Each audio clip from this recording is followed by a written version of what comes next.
வணக்கம். இந்த அசாதாரணமான விளக்க தொகுப்பிற்கு உங்களை வரவேற்கிறேன். இன்னைக்கு நாம பார்க்க போற விஷயம் சயின்ஸ் உலகத்தையே திரும்பி பார்க்க வைக்கக்கூடிய ஒண்ணு. கண்ணம்மா அறிவியல் அப்படின்னு சொல்லப்படுற ஒரு விசித்திரமான ஆனா ரொம்பவே சுவாரஸ்யமான ஒரு சோதனையத்தான் நாம் அலச போறோம். தூக்கி போட்ட பழைய பேட்டரிகள்ல இருந்து ஒரு அப்பா மகள் கூட்டணி வற்றாத அணு ஆற்றல்ல, அதாவது பெர்பெச்சுவல் அட்டாமிக் எனர்ஜியை உருவாக்குறதா சொல்றாங்க. அது எப்படி சாத்தியம்? வாங்க நேரடியா விஷயத்துக்குள்ள போகலாம். முதல்ல இந்த 65 அப்படிங்கிற நம்பரை கொஞ்சம் கவனிங்க. இது சாதாரண நம்பர் இல்லங்க. குப்பையில வீசப்பட்ட முற்றிலும் டெட் ஆகிட்ட ஒரு 1.5 வோல்ட் பேட்டரி எந்த விதமான கெமிக்கல் ரீசார்ஜிங்கும் இல்லாம தொடர்ந்து ஒரு பச்சை நிற எல்இடி விளக்க ஒளிரச் செய்த நாட்களோட எண்ணிக்கை தான் இது.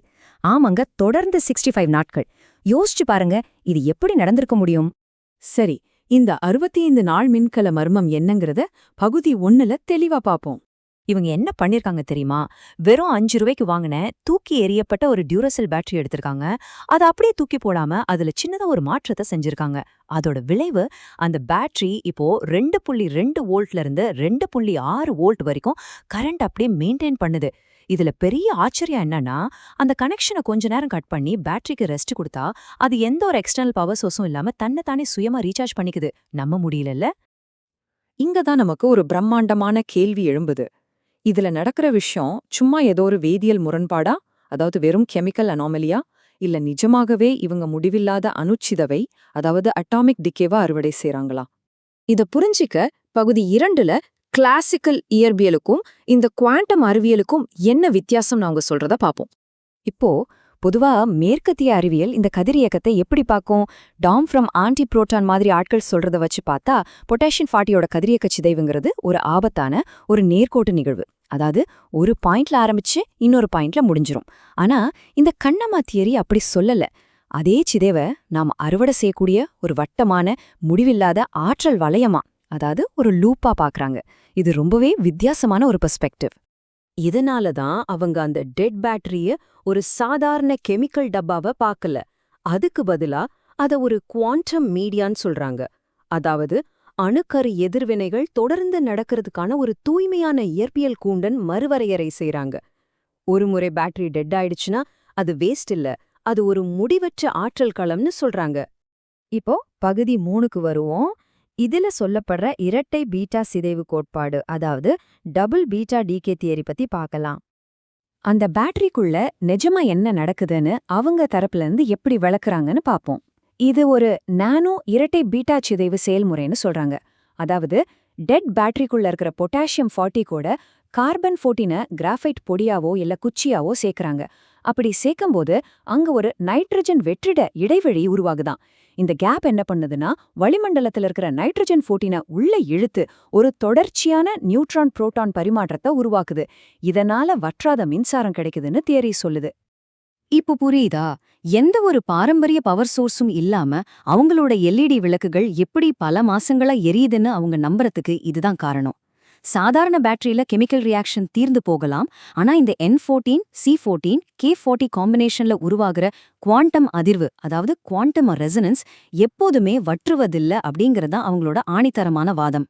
பகுதி 4ல தந்தை மகள் கூட்டணியோட ரொம்பவே முக்கியமான சோதனை குறிப்புகளை பத்தி பாப்போம்.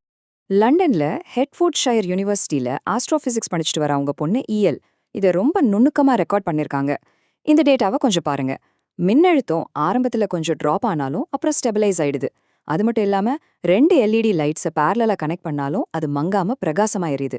இதுல இன்னொரு ட்விஸ்ட் என்னன்னா, அவங்க சாதாரண மல்டிமீட்டர்களை வச்சு செக் பண்ணும்போது அது குவாண்டம் அவுட்புட்டை தப்பா காமிக்குது.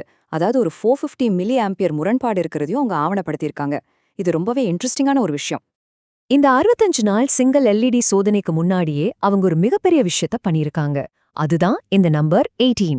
முற்றிலுமா செயலிழந்த ஒரு பவர் சோர்ஸ்ல இருந்து சுமார் 63 ஆம்ப்ஸ் ஆற்றலை உள்ளிழுத்து தொடர்ந்து 7 நாட்களுக்கு 18 விளக்குகளை அவங்க ஒளிரச் செஞ்சிருக்காங்களாம். இது நிஜமாதே ஒரு சவாலான கியூரியாசிட்டியை உண்டாக்குது. இப்போ பகுதி 5க்கு போவோம். இவ்ளோ பிசிக்கல் டேட்டா இருந்தாலும் இதுக்கு பின்னாடி அவங்க வச்சிருக்கிற புள்ளிக்கோடு வட்டம் தத்துவம் என்னன்னு பாப்போம். கிளாசிக்கல் சயின்ஸ் ஏன் இந்த விஷயத்தை ஏத்துக்க தயங்குதுன்னு அந்த தந்தை ஒரு விளக்கம் கொடுக்கறாரு. என்னன்னா, நம்ம பாரம்பரிய அறிவியல் எல்லாமே ஒரு நேர்கோட்டு தத்துவத்தை நம்பியிருக்கு. அதாவது பாயிண்ட் லைன் தியரி. ஆற்றலுக்கு ஒரு ஆரம்பம் இருந்தா ஒரு முடிவு இருக்குங்கிற நம்பிக்கை. ஆனா இவங்களோட குவாண்டம் தத்துவமும் வட்டம், அதாவது ரவுண்ட் தியரியே அடிப்படையாக கொண்டது. ஆற்றல் தன்னை தானே புதுப்பிச்சுக்கிட்டு முடிவிலியா சுழல்கிறது அப்படிங்கறதான் இவங்களுடைய கோர் பிலாசபி. இந்த ஒட்டுமொத்த கான்செப்டையும் அவர் ரொம்ப போல்டான ஒரு ஸ்டேட்மெண்ட்ல சுருக்கிடுறாரு. கதிரியக்கம் என்பது ஒரு முடிவற்ற ஊடகம். அவர் என்ன சொல்றாருன்னா, கதிரியக்கச் சிதைவுங்கிறது வெறுமனே ஒரு பேக்ரவுண்ட் நாய்ஸ் இல்ல, அது இந்த பிரபஞ்ச ஆற்றலோட முடிவற்ற, நாம எப்போ வேணா பயன்படுத்திக்கக்கூடிய ஒரு பிரம்மாண்டமான நீரூற்றுன்னு சொல்றாரு. சரி, பகுதி 6ல இவங்களோட இந்த தியரிக்கு கல்வி உலகத்தோட அங்கீகாரம் கிடைக்குமா அப்படிங்கறத அலசுவோம். இவ்ளோ பெரிய விஷயத்தை வீட்டுக்குள்ளேயே வச்சுக்கிட்டு இருக்க முடியுமா என்ன? அடுத்த கட்டமா இந்த சோதனைகளை லண்டனோட கல்வி கூடங்களுக்கு எடுத்துட்டு போக அவங்க திட்டமிட்டிருக்காங்க. இங்கிலாந்துல பெண்டிங்ல இருக்கிற பேட்டன்ட் வாங்குறது, ஹர்ட்ஃபோர்ட் ஷயர் யூனிவர்சிட்டியோட இயற்பியல் வேதியியல் டிபார்ட்மெண்ட்ல இந்த 65 நாள் ரெக்கார்ட்ஸை முறைப்படி சப்மிட் பண்றதுமே ரொம்பவே தெளிவா காய் நகர்த்துறாங்க. அது மட்டும் இல்லாம ப்ரொஃபஸர்களை நேரா கூப்பிட்டு இந்த எல்இடிகளை செக் பண்ண சொல்றதும், எந்த ஒரு கமர்ஷியல் பேட்டரி கவரும் இல்லாம சுயமாவே ஒரு கண்ணம்மா குவாண்டம் பாக்ஸை உருவாக்குறதும் தான் இவங்களோட அடுத்த கட்ட பிளான். இது நம்மள ஒரு பெரிய கேள்விக்கு முன்னாடி கொண்டு வந்து நிறுத்துது. இந்த வற்றாத அணுவாற்றல் பத்தின 65 நாள் டேட்டாவை அஃபிஷியலா சப்மிட் பண்ணும்போது இந்த பாரம்பரிய அகடமிக் உலகம் அதை எப்படி எடுத்துக்க போகுது? கண்ணம்மா அறிவியல் ஒரு பெரிய புரட்சியை உருவாக்குமா, இல்ல இது வெறும் முரண்பாடுன்னு சொல்லி ஒதுக்கப்படுமா? கொஞ்சம் யோசிச்சு பாருங்க. இந்த ஒரு கேள்விக்கான விடை எதிர்கால அறிவியலையே மாத்தி எழுதலாம். உங்களோட கருத்து என்னங்கிறத கட்டாயம் சிந்தித்து பாருங்க. மீண்டும் அடுத்த ஒரு சுவாரஸ்யமான தொகுப்பில் சந்திப்போம்.